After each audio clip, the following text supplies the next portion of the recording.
A 24M grew up in what seemed like a normal, middle-class household in the suburbs of Boston. Looking back, I realize my parents' behavior wasn't just playing favorites. It was a constant source of emotional pain that shaped my entire life. They built their reputation in our tech-savvy community as these amazing people who adopted a little girl and showered her with more attention than their biological son. Not many people know how deeply this affected me, or how it eventually led to the person I am today. I was just 6 when my parents brought home Sarah, now 21, as my adopted sister. Everything changed after that day. I still remember sitting in our living room, surrounded by beige walls and family photos, when my parents first mentioned adoption. I couldn't contain my excitement. I'd spent countless afternoons alone in our fenced backyard, creating imaginary games on my iPad and waiting for my parents to return from their corporate jobs. The neighborhood kids were either too old or too young to hang out with, and the idea of having a sister to share my games with felt like the perfect solution to my loneliness. The first few weeks with Sarah were exactly what I'd hoped for. We played Minecraft together, shared our favorite snacks, and I finally had someone to talk to during those quiet afternoons at home. But the changes in our family dynamic started subtly and kept building up like a program with a memory leak, small at first, but eventually consuming everything. My parents began focusing all their attention on Sarah, restructuring our entire family life around her preferences. Weekend family activities were canceled if Sarah wasn't in the mood. Dinner plans changed to match her tastes. Their schedules revolved around her school events, while mine were treated as optional. I felt like I was being gradually deleted from my own family's source code, becoming invisible to my own parents. Some might dismiss this as simple sibling rivalry, but there's a much deeper story here, one about systematic favoritism and its lasting impact. Early childhood memories. The contrast in how my parents handled childcare was striking. Within a week of Sarah's arrival, my mom resigned from her senior position at the accounting firm where she'd worked for 8 years to become a full-time mom. This was completely different from my early childhood, where she returned to work as soon as her maternity leave ended. I spent most of my time either at my grandparents' cramped apartment or with a rotating cast of teenage babysitters while my parents worked overtime at their corporate jobs. Those babysitting arrangements were far from ideal. These high school students, more interested in their phones than childcare, treated their job as a chance to text their boyfriends or scroll through social media. I'd spend hours alone in my room, teaching myself basic coding on an old laptop, while they sat in the living room making tic-tac videos. Sometimes their boyfriends would sneak in through the garage door when they thought I was asleep. I repeatedly told my parents about these incidents through tearful late-night conversations, but they'd just fire the current sitter, only to hire another one who acted exactly the same way. This cycle of neglect continued for years, leaving me to essentially raise myself while they focused on their careers. When Sarah arrived, I thought everything would finally change for the better. Despite being only 6, I immediately embraced my role as a big brother. I shared my tablet with her, helped her learn to use our gaming console, and taught her what little I knew about computers. Having mom at home full-time seemed like an incredible bonus. I imagined we'd finally do all those things I'd seen other families do, like coding projects together or visiting tech museums. Instead, my mom devoted all her attention to Sarah, treating her like a social media star in the making, while expecting me to maintain my independence because I was the big brother. The birthday situation. Things took a more complicated turn when my parents made a decision that still affects me today. Sarah had been found abandoned at a shopping mall, and the orphanage had no records of her actual birth date. After various medical and developmental assessments, doctors estimated she was around 3 years old.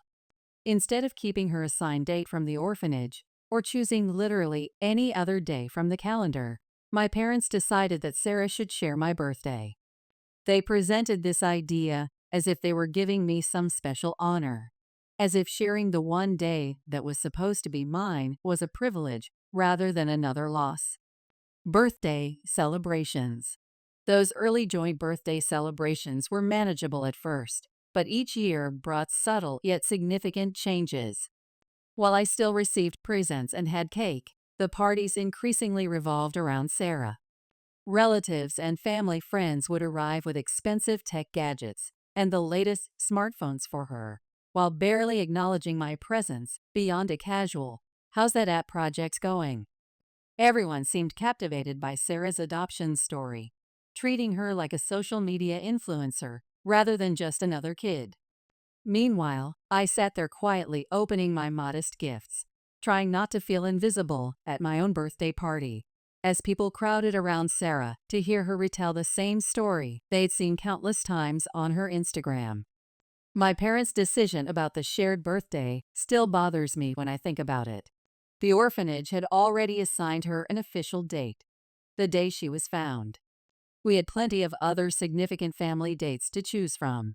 My grandparents' anniversary in March, my aunt's startup launch day in September, or literally any other day that could have become Sarah's special celebration. But they specifically chose my birthday, claiming it would help Sarah feel more connected to our tech-savvy family. For most kids, a birthday is that one magical day when they're the center of attention. But my parents transformed this simple childhood joy into another reminder that Sarah's social media presence and emotional needs always came first. They wrapped this decision in pretty words about family bonds and sharing, making it impossible for a 6-year-old to express any disappointment without feeling selfish. My Uncle Mark, a software developer who seemed to understand my situation, was the only one who pulled me aside during that first shared party to ask if I was really okay with all this. He recognized the pain behind my forced smile, but even he couldn't change my parents' minds. The growing divide. By age 10, birthdays had become something I dreaded instead of celebrated. Sarah controlled every aspect of our joint celebrations, from choosing the cake flavor, always something Instagram-worthy that I didn't even like, to picking themes that made me feel like an extra in her social media content. The guest list situation was particularly unfair. Sarah would fill our house with 20 or more friends from her various activities and social media circles, while I was strictly limited to inviting just 5 of mine. This rule meant I had to carefully choose between my coding club friends each year, sometimes damaging friendships with those who couldn't make the cut. The breaking point. My best friend from the programming club stopped talking to me for weeks after I couldn't invite him to my 11th birthday. The inequality of these celebrations became even more obvious when I asked to invite just one extra friend that year. My parents immediately shut down the request, claiming we'd already reached our house maximum capacity. Yet somehow, there was always room for Sarah's friends, their mothers who needed to supervise, and various social media influencers she'd met online. When I pointed out that my friends came alone and didn't need supervision, my parents dismissed my concerns with their standard excuse about girls needing more protection in the digital age. I tried several times to suggest having separate parties. Each attempt ended the same way. My parents would shut me down with their rehearsed responses about Sarah's difficult past and her need for social media validation. They'd remind me how she didn't know her real birthday, as if that somehow justified taking over mine. Or they'd bring up her traumatic start in life for the 100th time, completely ignoring that they were creating new trauma by constantly dismissing my feelings. These conversations always left me feeling guilty for even bringing up the subject, like I was somehow being selfish for wanting one day to celebrate my own achievements. Finding my path. Eventually, I stopped fighting for my birthday. I learned to put on a smile and play my assigned role in what had become Sarah's special day, featuring her less famous brother. The hurt didn't go away. It just became a familiar ache that surfaced every time I watched her unwrap twice as many presents as me, her latest unboxing videos getting thousands of likes, while my coding achievements went unnoticed. The one bright spot in all this was discovering my passion for programming. It started small, writing simple scripts to automate my homework assignments during those lonely afternoons. Soon, I was spending every free moment learning different programming languages, watching coding tutorials, and building small apps.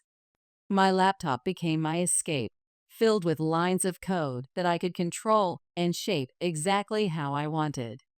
This was something that belonged entirely to me, something Sarah couldn't share or take over with her social media presence.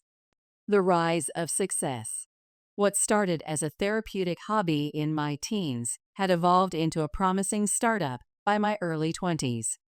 I spent countless nights writing code, debugging applications, and managing my GitHub repositories while working a day job at a local tech support center. My app, designed to help small businesses optimize their social media presence, ironic, I know, started gaining attention in the startup community. Soon I had regular users from across the country, and venture capitalists were starting to take notice. My small apartment transformed into a makeshift startup headquarters, with whiteboards covering every wall and multiple monitors displaying real-time user analytics. After 3 years of careful financial planning, working overtime shifts, and reinvesting every penny of profit, I finally secured a significant round of funding. The timing aligned perfectly with my app's official launch at one of the biggest tech conferences in San Francisco. The announcement. The conference venue was everything I'd dreamed of: modern, sleek, and filled with potential investors and tech media. I had spent months preparing for this moment, perfecting my presentation and ensuring every feature of my app was flawless. When I told my parents about the upcoming launch event, their reaction followed a familiar pattern. They seemed excited for about 5 minutes before my mom mentioned that Sarah was finishing her business degree around the same time. Before I could even finish describing my presentation plans, they were already suggesting we combine it with Sarah's graduation celebration. "Think about it," my mom said while scrolling through Sarah's latest Instagram stats. "We can invite everyone once instead of making them come to 2 separate events." My dad nodded along, adding that Sarah could even do a live stream of both celebrations together. They didn't even seem to notice the irony of once again trying to merge my milestone with Sarah's. The confrontation. I refused immediately, explaining that this launch event needed to focus on my company and potential investors. My parents looked shocked at my resistance, as if they couldn't comprehend why I wouldn't want to share my tech conference spotlight with Sarah's graduation celebration. They kept pushing, saying I was being difficult and selfish, using their familiar guilt tactics about making things easier for everyone's social media schedules. The same phrases they'd used throughout my childhood resurfaced. "It's just one presentation. And why can't you be more understanding of your sister's influencer career?" This time was different, though. I'd spent years building this startup from scratch, debugging code until sunrise, dealing with server crashes, and learning everything about running a tech company through trial and error. I stood my ground and told them directly that this event would be about my app launch only. Their attempts to make me feel guilty didn't work anymore. When they realized I wasn't backing down, my parents suggested they might not attend the conference at all. For the first time in my life, I looked them in the eyes and said that was their choice to make. The realization. The whole situation left me feeling frustrated but more certain than ever about my decision. Here I was, their son, achieving something significant in the tech world entirely through my own efforts, and instead of being proud and supportive, they were trying to dilute my accomplishment by making it about Sarah's social media presence again. Even as an adult with a promising startup, they couldn't see me as deserving of my own celebration. The same patterns from my childhood were playing out again, but this time I wasn't a 6-year-old who could be convinced to share his special day. The perfect revenge. After sharing my frustration on a tech forum, I received hundreds of responses, But one comment from a fellow developer really stuck with me. They pointed out that my parents had unknowingly handed me the perfect opportunity for revenge. The more I thought about it, the clearer it became. My app launch would naturally overshadow a college graduation, especially with the venture capital backing and media attention I'd secured. People are always more interested in the next big tech innovation than another social media influencer's degree. The setup. Instead of fighting against the combined celebration, I sent my parents a message agreeing to their plan. I told them I'd reconsidered and thought they were right about bringing everyone together for one big event. My parents were thrilled with my apparent change of heart, probably thinking their guilt trips had worked again. I maintained this cooperative attitude during all the planning meetings, nodding along as they discussed decoration themes and catering options that would look good on Sarah's social media. My parents took complete control of the party planning, just as I expected. They contacted all our relatives and family friends, organized the catering, and booked an expensive venue with perfect lighting for photos and live streaming. Every decision was made according to Sarah's preferences, from the color scheme to the type of music that would play in her graduation celebration TikToks. The invitation cards they designed were the final confirmation that I'd made the right decision. They created these fancy gold-bordered cards with celebrating Sarah's graduation in large, elegant letters across the top, complete with her social media handles and hashtags. My app launch wasn't mentioned anywhere, not even in the small print at the bottom. My parents probably thought this would upset me, but it actually worked perfectly for my plans. Their complete focus on Sarah's achievement meant that my announcement would come as a total surprise to everyone attending. The perfect moment. The party venue was exactly what you'd expect from my parents. They'd invited practically everyone in their tech industry network. The timing for my announcement couldn't have been more perfect. Right after all the graduation speeches, but before the cake cutting. I caught the bartender's eye, and he handed me a fresh glass of champagne. Everyone's attention turned to me as I stood up, probably expecting another tribute to Sarah's academic journey. Instead, I pulled out my phone, opened my presentation app, and connected it to the venue's main display screen. The announcement. My presentation was concise and powerful, exactly as I'd practiced. I simply announced that after years of development, my innovative social media optimization app was launching next month, backed by significant venture capital funding. Within minutes, groups formed around me as tech industry guests asked about the app's features, investment opportunities, and early access programs. My aunt, who had just finished giving a speech about Sarah's academic achievements, was now showing everyone the beta version of my app on her phone. The contrast between my parents' public and private reactions was striking throughout the evening. In front of guests, they maintained their perfect image, forcing smiles and nodding along as tech executives and investors congratulated me. But I could read the tension in their body language. My mom's hands shaking slightly as she served cake. My dad's jaw clenching every time someone mentioned potential investment opportunities. Sarah vanished from her own graduation party right after her champagne toast fell flat, with barely anyone paying attention to her rehearsed speech about her journey to become a social media influencer. The aftermath. After the last guest left and the catering staff began cleaning up, my mom finally let her facade crack. She cornered me by the venue's back entrance.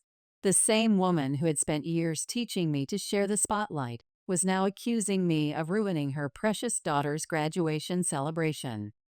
I explained my position calmly, pointing out that this joint celebration was their idea, not mine, and that I had simply made a business announcement as planned.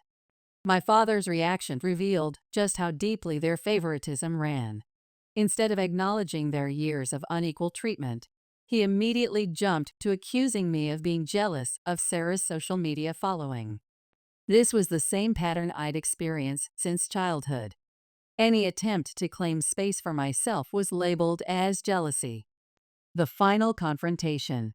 Your selfishness, I finally said, releasing what I'd been holding back for 20 years. I detailed every birthday, every celebration, every moment that had been hijacked and transformed into Sarah's content creation opportunity. For once, I wasn't asking for understanding or approval. I was simply stating facts about their pattern of behavior. My parents fell back on their usual defense strategy, recycling the same excuses they'd used throughout our childhood. Once again, they brought up Sarah's abandonment, her difficult start in life, and how she needed extra support to build her online presence. The breaking point. What none of us realized was that Sarah had returned to the venue and was standing in the doorway during our confrontation. She burst into the room, mascara running down her face, putting on the emotional display that had always worked so well for her vlogs. Her accusations came flooding out, claiming that I had always hated her, that I was jealous of her social media success. The reality was that I'd spent my childhood trying to be the perfect big brother, giving up my space and my celebrations while being told it was never enough. Now she was acting like she'd been the victim of my resentment, rather than the beneficiary of our parents' constant favoritism. The aftermath. The days following the party showed just how deeply entrenched my parents' favoritism was. Instead of acknowledging how their actions had contributed to the situation, they focused entirely on Sarah's hurt feelings and her declining engagement rates. They called me repeatedly, demanding not just an apology, but suggesting I should finance her next big social media campaign to help her recover from the stress. The absurdity of their request was stunning. They wanted me to spend thousands of dollars from my startup funds to compensate Sarah because potential investors had shown genuine interest in my app instead of her graduation. The resolution. My response to their demands was simple. I walked away. After years of trying to be understanding and accommodating, I was done playing their game. My parents seemed shocked that I wouldn't immediately give in and apologize like I had so many times before. Sarah's tears had always been their trump card, but this time they weren't working. The fact that they couldn't see the hypocrisy, Sarah being upset about sharing attention at one party, while I'd been forced to share or give up the spotlight at every celebration for 20 years, showed me nothing would ever change. Epilogue. This wasn't the first time I'd tried to address these issues with my family. Throughout my late teens and early 20s, I attempted multiple conversations with my parents about their favoritism. I chose different approaches, trying to have calm discussions during family dinners, writing them detailed emails, explaining my feelings, even suggesting family therapy. Each attempt was met with the same response. Sarah had a difficult start in life. This phrase became their universal excuse, a way to dismiss any pain or frustration I expressed. The present. I moved out of their house at 21, using the initial profits from my app development to rent a small apartment across town. Since then, our relationship has become increasingly superficial. We exchange birthday messages, share major life updates, and occasionally see each other at family gatherings, but there's no real connection anymore. No deep conversations or emotional sharing. They still don't understand why I've distanced myself.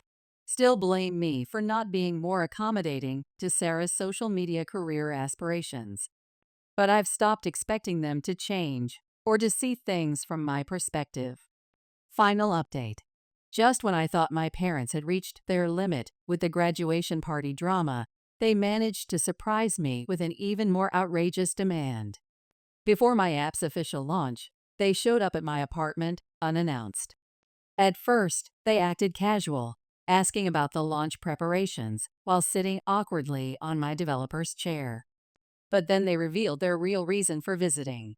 They wanted me to hire Sarah as my company's social media manager.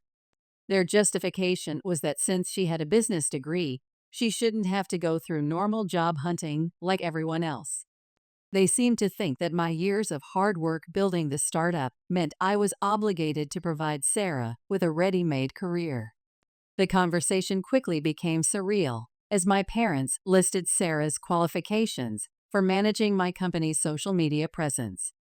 According to my dad, her main credentials were that she was social media savvy, had a generic business degree, and had a large following, as if follower count had anything to do with running a tech startup.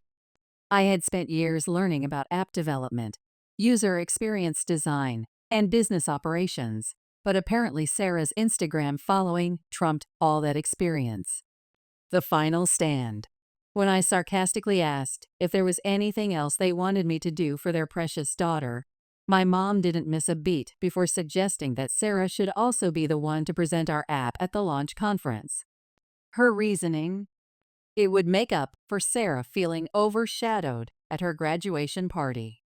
They wanted me to hand over a key position in my startup to someone with zero tech experience and let her be the face of my app launch, all because they thought Sarah deserved another moment in the spotlight. But this wasn't about sharing toys or birthday parties anymore. This was my livelihood, my professional achievement, something I had built from scratch without any help from them. Their reaction to my refusal followed the familiar pattern of emotional manipulation they'd used throughout my life. First came the guilt trips, then the accusations of selfishness, and finally, the threats.